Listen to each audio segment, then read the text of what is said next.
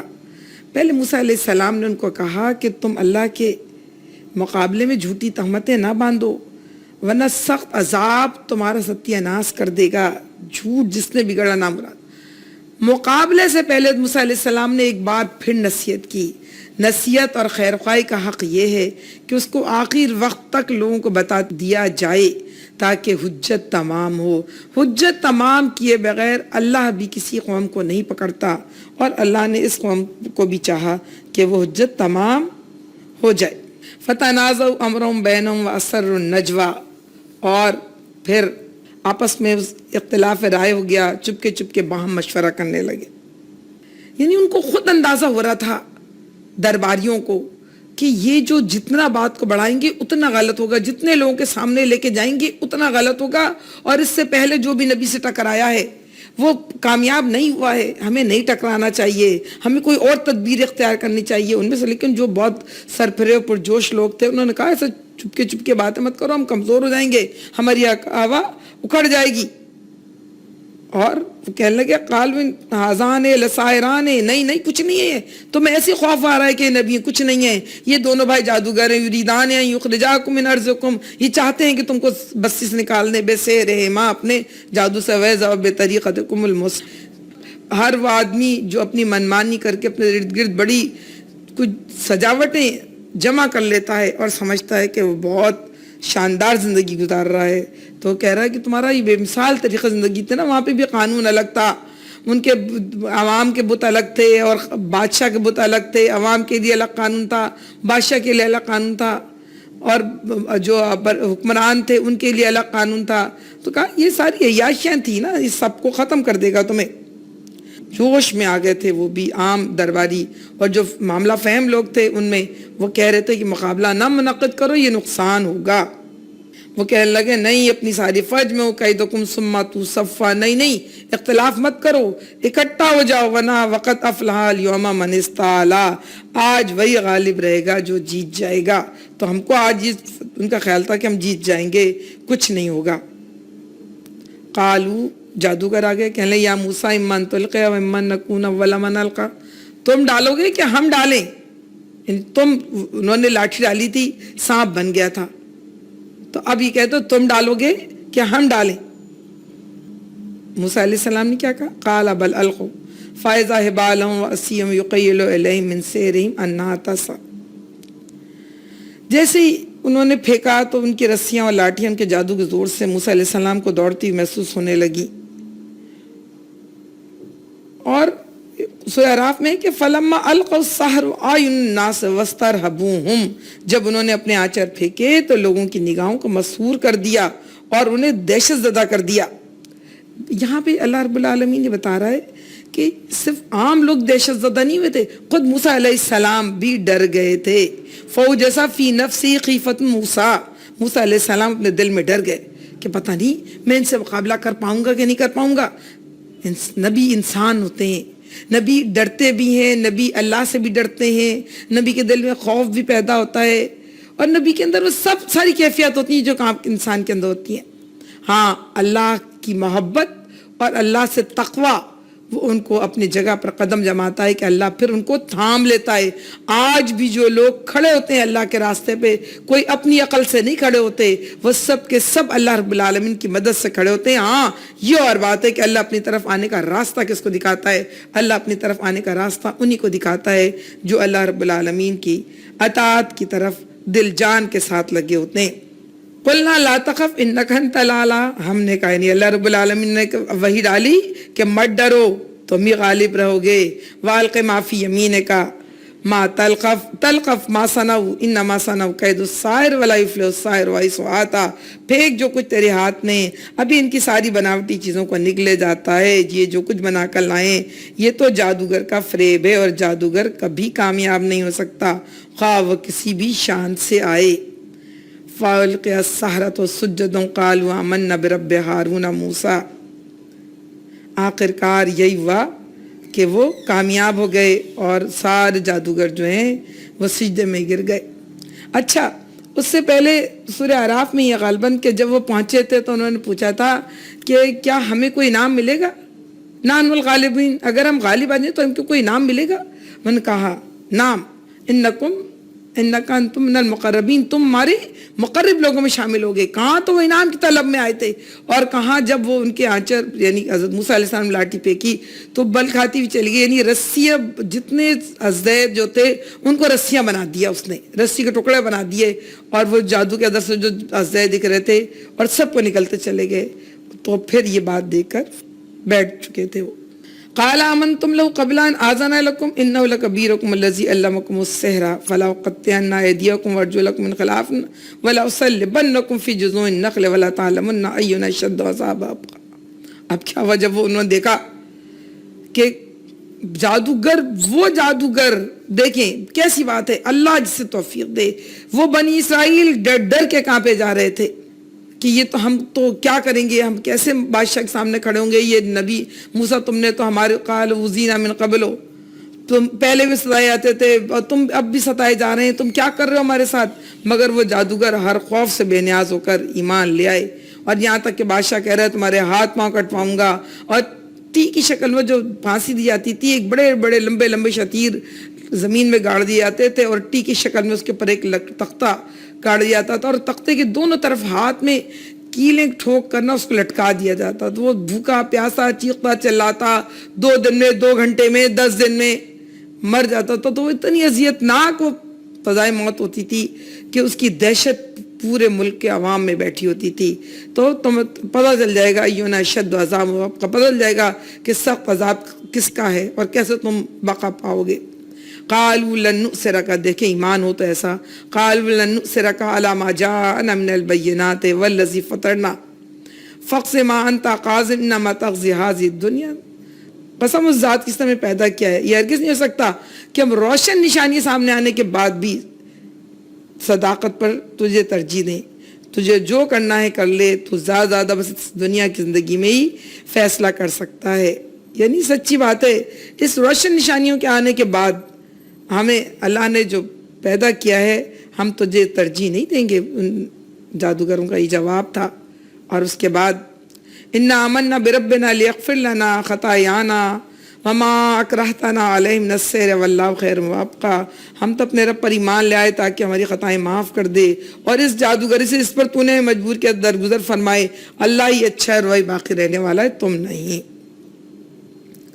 انہ من یات رب مجرما فإن له جہنم لا یموت فیہا ولا یحیا۔ حقیقت یہ ہے کہ جو مجرم بن کر اپنے رب کے حضور حاضر ہوگا اس کے لیے جہنم ہے جس میں وہ نہ جیے گا نہ مرے گا۔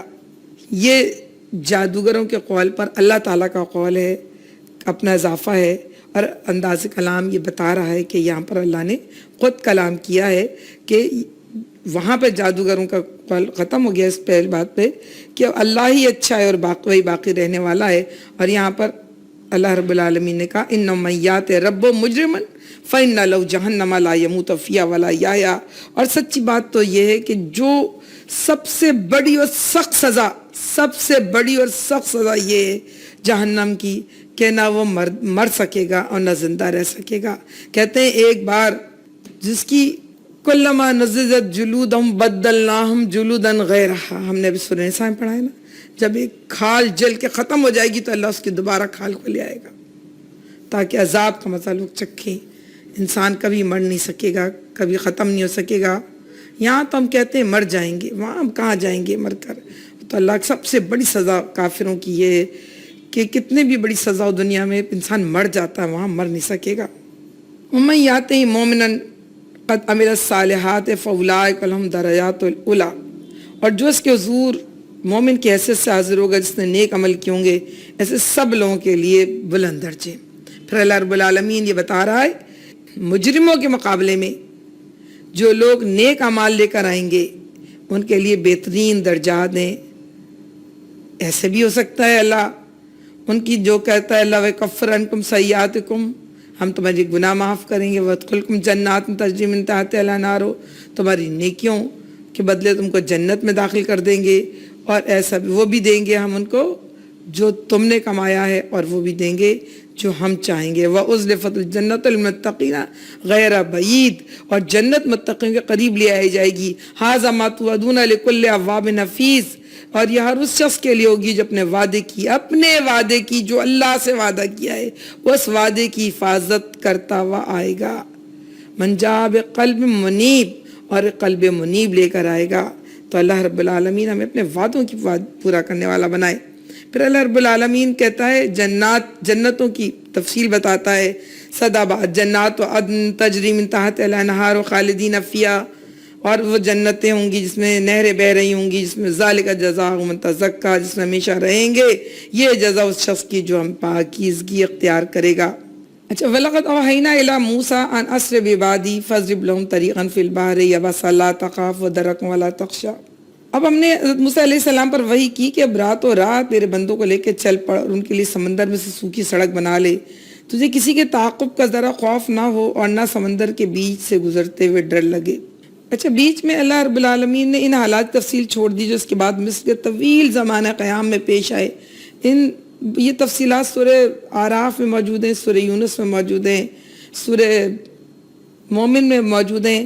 وہ ہر مرتبہ جب آتے تھے, جب انہیں مشکل پڑتی تھی تو وہ پھر آتے تھے موسیٰ علیہ السلام کے پاس. اچھا, وہ کیا کرتے تھے؟ لَقَدْ أَخَذْنَا آلَ فِرْعَوْنَ بِالسِّنِينَ وَنَقْصٍ مِّنَ الثَّمَرَاتِ لَعَلَّهُمْ يَذَّكَّرُونَ. ان کو جب فائدہ جاءتہم الحسنۃ قالوا لنا هذه, جب ان کے پر آسانی آتی تھی کہتے تھے تو ہمارے لیے. وَإِن تُصِبْهُمْ سَیِّئَةٌ يَطَّیَّرُوا بِمُوسَىٰ وَمَعَهُ, تو پھر وہ موسیٰ علیہ السلام کو اور ان کے ساتھیوں کو اس کا ذمہ دار بنانے لگتے تھے. اور پھر وہ بار بار کہتے تھے کہ مَهْمَا تَأْتِنَا بِهِ مِنْ آیَاتٍ لِتَسْحَرَنَا بِهِ فَمَا نَحْنُ لَكَ بِمُؤْمِنِينَ. ہم ایمان نہیں لائیں گے. اور جیسے کہ ابھی میں نے پہلے بتایا تو اللہ نے ان کے لیے فَأَرْسَلْنَا عَلَيْهِمُ الطُّوفَانَ وَالْجَرَادَ وَالْقُمَّلَ وَالضَّفَادِعَ وَالدَّمَ آیات مفصلات, بار بار نشانیاں بھیجی. کبھی زوردار طوفان آیا, اور وہ جب نہیں مانتے تھے تو اللہ میں زوردار طوفان آنا چلنا شروع ہو گیا. پھر بھاگے بھاگے موسیٰ علیہ السلام کے پاس آتے تھے, وہ کہتے تھے وَلَمَّا وَقَعَ عَلَيْهِمُ الرِّجْزُ, جب بھی کوئی مشکل آئی تو کہتے تھے قَالُوا يَا مُوسَىٰ ادْعُ لَنَا رَبَّكَ بِمَا عَهِدَ عِندَكَ, اے موسیٰ علیہ السلام جو اللہ سے تیرا نزدیک تیرا وعدہ ہے, ذرا تو اللہ سے مانگ تو صحیح. لَئِن كَشَفْتَ عَنَّا رِجْزَنَا, اگر یہ مصیبت ہم پر سے ٹل گئی تو پھر کیا ہوگا؟ إِلَىٰ أَجَلٍ هُمْ بَالِغُوهُ, تو ہم ضرور تم پر ایمان لے آئیں گے. لَنُؤْمِنَنَّ لَكَ وَلَنُرْسِلَنَّ مَعَكَ بَنِي إسرائیل, ہم تم پر ایمان لے آئیں گے اور ہم بنی اسرائیل کو جو ان کا وعدہ تھا کہ اس کو بھیج دو وہ بھیج دیں گے. لیکن فَلَمَّا كَشَفْنَا عَنْهُ الرِّجْزَ, جب ہم نے ان کے اوپر سے یہ مصیبت ہٹا دی, إِلَىٰ أَجَلٍ هُمْ بَالِغُوهُ, حالانکہ اس مصیبت کو ان کو پہنچنا ہی تھا, اللہ کو پتا تھا یہ صرف مصیبت کے وقت کر إِذَا هُمْ يَنكُثُونَ, کیونکہ وہ بار بار اپنے وعدوں کو توڑنے والے تھے. تو اللہ رب العالمین نے ان کو پکڑ لیا اور ان کو سمندر کے بیچ سے کس کو گزار دیا؟ حضرت موسیٰ علیہ السلام اور ان کے ساتھیوں کو گزار دیا. پیچھے سے فرعون فَأَتْبَعَهُمْ فِرْعَوْنُ بِجُنُودِهِ فَغَشِيَهُم مِّنَ الْيَمِّ مَا غَشِيَهُم, پیچھے سے لشکر فرعون اپنے لشکر کو لے کر پہنچا, پھر سمندر ان پر چھا گیا جیسا کہ چھانے کا حق ہے. آپ دیکھیں کہتے ہیں کہ کئی لاکھ کا لشکر لے کر فرعون چلا تھا, اور جو حافظ ابن کثیر نے اس کی تفصیل دی ہے وہ اس طرح دی ہے رحمۃ اللہ علیہ نے کہ وہ جب ان کو بھی کس طرح خبر پہنچ گئی, جاسوسوں نے دی کہ بنی اسرائیل صبح یہاں سے نکل جائیں گے, ان کی پہنچ سے دور ہو جائیں گے, تو انہوں نے کہا کہ طے ہوا کہ جو مرغہ انہوں نے طے کیا تھا کہ جو سحر کی اذان ہوتی ہے اس زمانے میں, جیسے آج کل کے مرغے نہیں تو جو اذان ہی نہیں دیتے, اس وقت مرغے اذان دیتے ہوں گے. تو ہم دن چڑھے سوتے ہیں تو ہمارے مرغے بھی دن چڑھے ہی سوتے ہوں گے, پتہ نہیں آواز آتی تو نہیں ہے کانوں میں. بہرحال تو مرغے کی جو بانک ہوگی, سحر کی بانک ہوگی, اس پہ وہ نکلیں گے. پتہ نہیں کیا ہوا یہ کہ جو بنی اسرائیل کی طرف کے مرغے تھے انہوں نے تو بانک دے دی, وہ اٹھ گئے اور نکلنے کی تیاری کی, اور انہوں نے تیاری ان کے مرغے نے دیر والی بانک دی. پھر وہ اٹھے, انہوں نے کہا کہ اسے بہت پسند تھی مرغی کی کلیجی, تو پتہ نہیں کتنی مرغیاں ذبح ہوئیں, کلیجی کھائی گئی, لشکریوں کھلائی گئی. پھر بڑے شان کے ساتھ جو ہے وہ ان کے پیچھے پیچھے دوڑے اور یہاں تک کہ پہنچ گئے پھر اس سمندر میں کے پاس. بنی اسرائیل پہنچ گئے تھے بالکل سمندر کے کنارے, اور یہ دور تھے. اب یہ ڈرے کہ ہم سمندر میں کیسے جائیں. جیسے یوشع علیہ السلام جو ان کے نائب تھے, یوشع بن نون, انہوں نے اپنا گھوڑا ڈالا تو ڈبکیاں کھانے لگا، پھر واپس آئے اور حضرت موسیٰ علیہ السلام نے اللہ سے دعا کی کہ اللہ ہمیں تمہاری مدد کر، اور اللہ نے کہا ڈرو نہیں اور اپنی یہ لاٹھی مارو، اور جیسے ہی لاٹھی کو پانی پہ مارا تو پانی رک کے دو طرف کھڑا ہو گیا اور پیچھے سوکھا راستہ بن گیا، اور سارے بنی اسرائیل جو اسرائیلی تھے سارے دوڑتے دوڑتے دوڑتے وہاں پہنچ گئے۔ اور جب یہ لوگ بیچ میں پہنچے ہوں گے تو وہ جو ان کا لشکر تھا فرعون کا، وہ دوڑتا ہوا آیا اور وہ اس نے دیکھا یہ داخل ہو گئے تو یہ بھی داخل ہو گئے۔ پھر کیا ہوا کہ جب یہ لوگ بیچ میں پہنچے، جب تک وہ لوگ کنارے پہنچ چکے تھے، جب تک اسرائیلی سمندر میں رہے راستہ بنا رہا، جیسے انہوں نے پار کیا سمندر دوبارہ واپس آ کر مل گیا جیسا کہ چھا جانے کا حق ہے۔ اور یہاں تک ہے سورہ یونس کے اندر کہ اس نے ڈوبتے ہوئے کہا کہ آمن تو باللہ، آمن تو بنی اسرائیل، میں اللہ پر ایمان لایا اور بنی اسرائیل کے اللہ پر ایمان لے آیا۔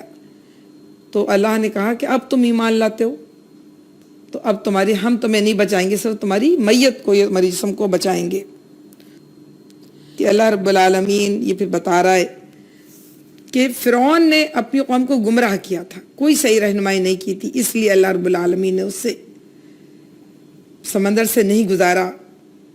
اور سورہ دخان میں ہے کم ترکوا فی جنات وعیون، کیسے کیسے چشمے اور باغات تھے جو چھوڑ کے چلے گئے، وزرو میں مقام کریم، اور کیسے رہنے کے اعلیٰ ٹھکانے تھے جو چھوڑ کے چلے گئے، ونعمۃ کانوا فیہا فاکہین، اور کیسی کھانے کی اعلیٰ قسم کی نعمتیں جو چھوڑ کے چلے گئے، وارثنا قوما آخرین، پھر ہم نے دوسری قوم کو اس کا وارث بنا دیا، فما بکت علیہم السماء والارض، نہ آسمان ان پر رویا اور نہ زمین ان پر روئی۔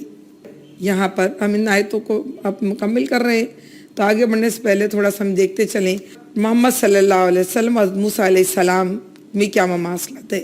ہم نے یوسف علیہ السلام کے واقعے میں بھی مماثلت دیکھی تھی۔ آپ یاد رکھیں جو بھی سوال ہوا دوسروں کے پوچھنے پہ ہوا، جواب اللہ نے دیا، تو ہر نبی کا قصہ محمد رسول اللہ صلی اللہ علیہ وسلم سے بہینہ ملا دیا گیا۔ ہر نبی کو کے حالات تقریباً ایسے ہی تھے جیسے محمد رسول اللہ صلی اللہ علیہ وسلم کے تھے، اور مخالفین کے بھی رنگ وہی تھے جو اس زمانے کے تھے، اس زمانے کے تھے، محمد صلی اللہ علیہ وسلم کے زمانے کے تھے، اور آج کے زمانے کے ہیں۔ مخالفین کا اپنا ہی رنگ ہوتا ہے جو ہر زمانے میں یکساں ہوتا ہے، اور دعوت اللہ پہنچانے والوں کا اپنا ہی رنگ ہوتا ہے، وہ بھی ملتا ہی جلتا رنگ ہوتا ہے۔ یہ بات ٹھیک ہے کہ آج محمد رسول اللہ صلی اللہ علیہ وسلم کے بعد نبوت کا سلسلہ ختم ہو گیا، لیکن دعوت اللہ پہنچانے کا سلسلہ ختم نہیں ہوا، اور دعوت ختم نہیں ہوئی ہے، اور دعوت جاری رہے گی۔